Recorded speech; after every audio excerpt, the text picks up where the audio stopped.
UFC 331 has finally been announced. I'm going to give my reaction to the fights, my early prediction, and overall what I think about the card. We'll start with the main event. We all knew this was going to happen. Van versus Pantoja 2. As a main event, you see the comments here. I don't know, man. I don't know, because Joshua Van, I think he has the potential of a huge superstar, you know. He's a cool person. Does he have the crazy shit talk? As some fighters, no, that will build him, but his fighting style is one of the greatest to watch ever.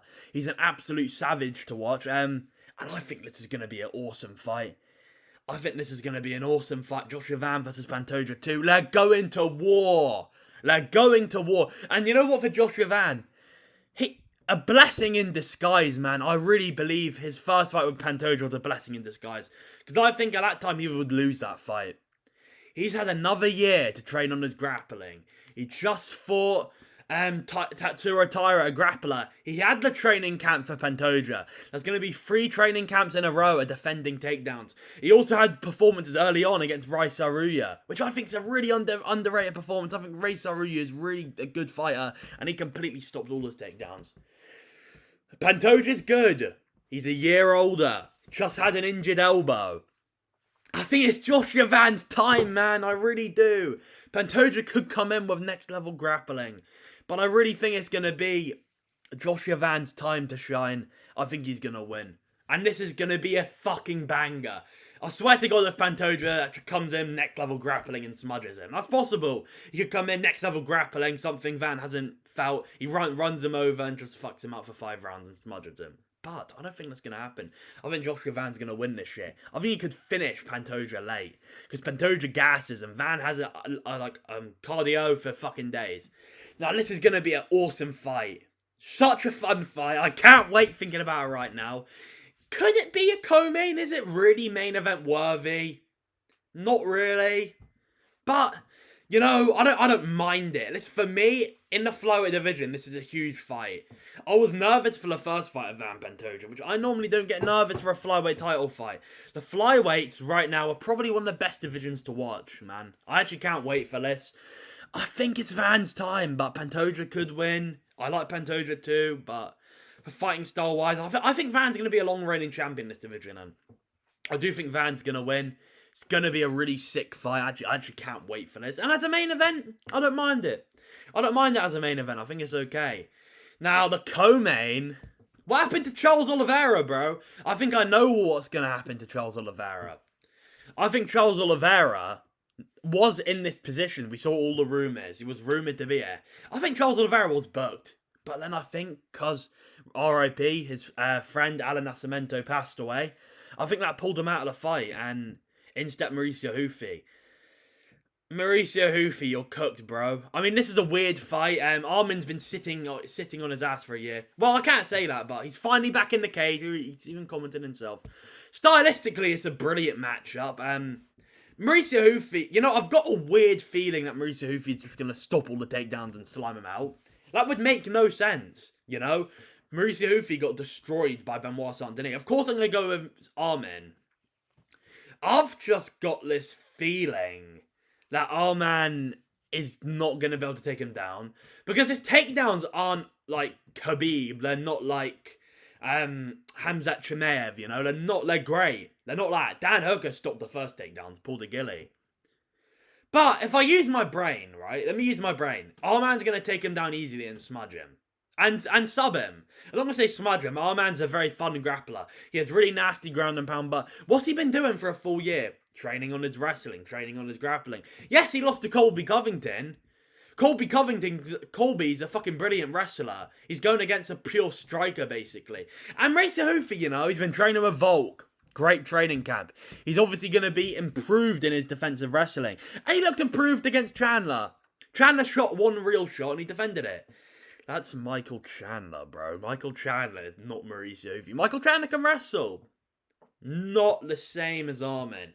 Not the same. So I'm going to go with Armin, obviously. I think he's going to get a submission in round 2 or 3. I think Hufi's going to be improved.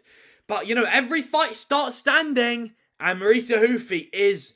I want Hufi to win because I know Armin is entertaining. He's an entertaining grappler. Mauricio Houfi is a fucking sniper on the feet. Super entertaining. One of my favourite fighters to watch in the whole sport. I love watching a Mauricio Houfi fight, especially when he gets into flow state. I just think this is a really bad matchup for him, and our man should win. I think a submission, maybe a TKO. Houfi's got a shot. I don't know if Arman's quite a lock. He's close to being a lock. I will be surprised if he loses. He could get slimed out. I do have a weird gut feeling Houfi's going to stop all the takedowns and knock him out. But I'm going to use my brain. Arman should win. It's a decent co-main event. It was supposed to be Charles Oliveira, I'm assuming. So what does that mean for Oliveira? Oliveira's probably fighting Gaethje next. That's what's probably happening here. Oliveira's probably going to fight Gaethje next. And I have a weird feeling in Madison Square Garden, UFC 353 main event, Justin Gaethje versus Charles Oliveira 2. I've got a weird feeling that's going to happen. And you know what that means? We're getting a stellar Abu Dhabi card. We're getting a stellar Abu Dhabi card. I won't be shocked, yeah? I won't be shocked if UFC 332 is slop WMMA. But no, there's going to be a lot of WMMA coming up, man. Fuck WMMA. Oh, man. We're going to get some bullshit. One card... I wouldn't be shocked if UFC 333, Kayla Harrison versus Amanda Nunes, and then UFC 333. I wouldn't be shocked if we get Guard Aspinall, Volk versus Evloev, and Marab versus Yarn 3. I won't be shocked, and that would be fucking cinema. But yeah... the co-main event, Arman should win this. I kind of want Houfi to win, because Arman's an active as fuck, sits around, privileged, posh boy, but, you know, he's been working on his wrestling, he should win. Now let's go for the full card. There's the prelims. Poor Ty.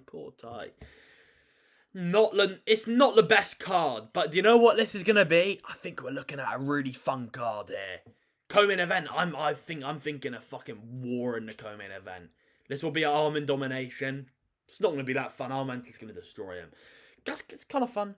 Pitbull Choi, banger. Moicano Ortega, fairly fun fight. Alonzo Menef, it's literally an awesome fight. Someone's getting flatlined. Stevenson's going to catch a body. Loophole. And it's not going to be the body he's used to. Vera Jourdain, might be a bit dull. What the fuck? Oh, sorry, guys. It's this. Tuivasa, but Rebella to Spain. Banger. Edwin Trabazi and Bruno Feia. Banger. Fun fight. Okay, this is a banger, and this is a fucking sick fight. We have a really fun card lined up. So, but it's missing a big contender matchup, bro. It's missing a big contender matchup, you know? Let me think, who could it be? It's missing a Yuri Prohaska, Paulo Costa, you know? If we had a Yuri Prohaska, Paulo Costa here, and then you could do Moicano, Ortega, then Alonzo Menefield, Iwo Baranowski. I love that. I think that's great, you know? But I just don't, man. It's missing a big contender fight, but it's going to be a very fun card. I think Duho Choi should win this. You know, Pitbull's washed. He's old as fuck. Just lost to a boxer like Aaron Pico. Similar to Duho Choi. I know Duho Choi's not Aaron Pico, but boxer, he should win. Moicano Ortega, that's a fun fight.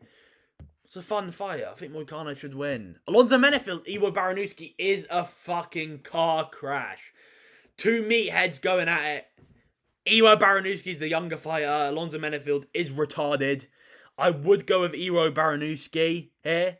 It is, you know, Alonzo Menefield could win. I wouldn't be completely shocked if he won, you know. Ibo Aslan had Iwo Baranowski dropped that twice, so it's going to be a fucking sick fight, but I do think it should be an Iwo win. Gable Steves and Sean Traff. You know, for Gable, I like this build. I love this build. I don't like Gable Steveson. The guy's a fucking grapist. Bit of an idiot. Is he a good fighter? Yes. And did he look that great against Alicia Allison? No. So you know what? Let's build him up. Give him Sean Sharaf, one of the lowest level heavyweights. Let him knock him out. After he beats Sean Sharaf, give him another unranked chubster. Then we look at a top 15. He beats a top 15. We start pushing maybe into another guy, number 11, number 12. Then we put him against number 8 and 7. Then we push him up to number 5. You build him slow, and he improves each time. I think he can be a proper contender if he improves each time. But, see, he knows. Shakal, he knows. Marlon Vera, Charles Jourdain. Of course, it's Marlon Vera in 2026. Charles Jourdain should piece him up for 3 rounds. Well, it's competitive. He didn't look that great against Carla Phillips. Tai Tuivasa, 2026. He's still getting fights in the UFC. I don't know how. He's lost so many times in a row now. he's lost so many times. So, of course I'm going with Rebellis to Spain. It's tied to Ivasa. But it's an interesting matchup. You know, Rebellis to Spain against Junior Dos Santos. He was getting those legs chewed up. Now, tied to Ivasa is going against a striker, you know? Doesn't have to worry about getting taken down. He can be free flowing on the feet. Maybe he chops up the Rebellis to Spain's legs and knocks him out. I don't think Rebellis is a lock. But, like, it's tied to Ivasa in 2026, bro. He's probably going to knock him the fuck out in round 1, most likely. Edmund Shabazi and Bruno Vea. A sick fight.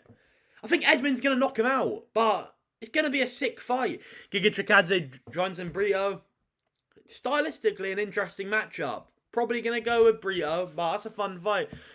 Unranked WMMA. Ryan Gandra versus Ozzy Diaz. Someone's getting knocked out. It's going to be Ozzy Diaz. He's going to get flattened. It's going to be a KO. And Ju Sang Yu is going to knock out Michael Aswell Jr. So that's my thoughts on it. Overall, it's better than UFC 330. Is it? I don't think it's, you know... I don't think it's quite numbered card worthy. I think they could do one more fight. One more big fight on it and I'm happy. But regardless, I don't know if this is official bout order. I like the card. I'm going to be hyped for it. This is a really good main event. It's a weird co-main. Very strange, but, you know, overall, it's a decent card. Very fun. And, you know, Los Angeles, I know why they're putting Arm in there. It's a big Armenian fan base. So, I like the card. It's a fun card. That's the end of the video. Like, subscribe, do all that good stuff. See you next time. Goodbye.